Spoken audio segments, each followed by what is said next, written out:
Si Lolo Gregorio naman, 84 years old, nagamot di umano ang kanyang namamagang prostate dahil daw sa araw-araw niyang paggamit ng napkin.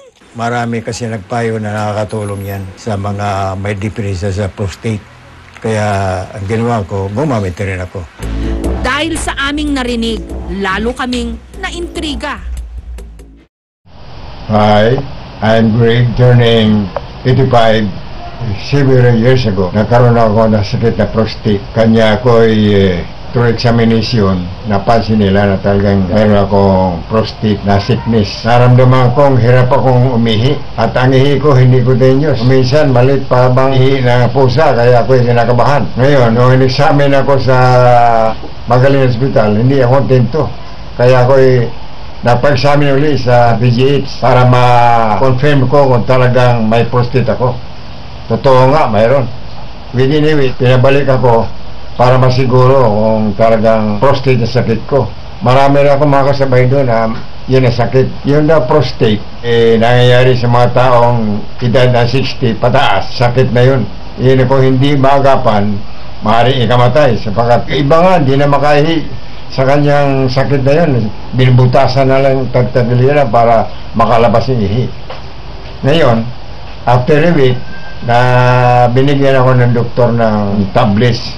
Nilistahan ako, parang maintenance na tablets yun. Kaya lang, sa kamahalan, hindi ko ma-maintain yung pag-inom ko. Ngayon, nung mabalitaan ko dito sa produktong Negatibayon, nakatulong na malaki. Within a week, para nag-improve ang pag-ihi ko. Naging regular na, hindi na ako kinakabahan sapagat nun ihi ko hindi continuous at kadalasan sumasakit yung balakang ko, left and right balakang dahil nga ron sa prostate. Ngayon, bago ako magkabit yan, naliligo muna ako sa umaga, sinusuot ko na yun, everyday na yun hanggang sa ngayon ginagamit ko.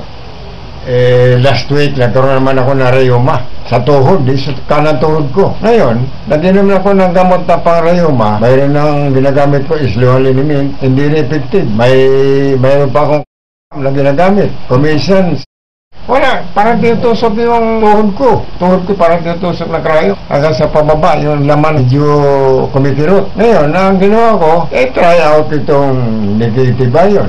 Tatlo sa tuhod ko, dapat ko yung tatlong kuwan, saka binandage ko, bago ako matulog, binabandage ko. After 2 days, nawala yung tusok-tusok na binti ko yung kirot. Nakalakad ako. Dati hindi ako makalakad dahil sa yung tuhod ko nga. Nawala-wala na yung kirot. Kaya malaking bagay ang Negatibayon sa buhay ko. Salamat sa Panginoon at thank you for that, Lord. Heavenly Father, thank you for that product. It is good for people who have the sickness of prostate and rheumatism. It is a good product.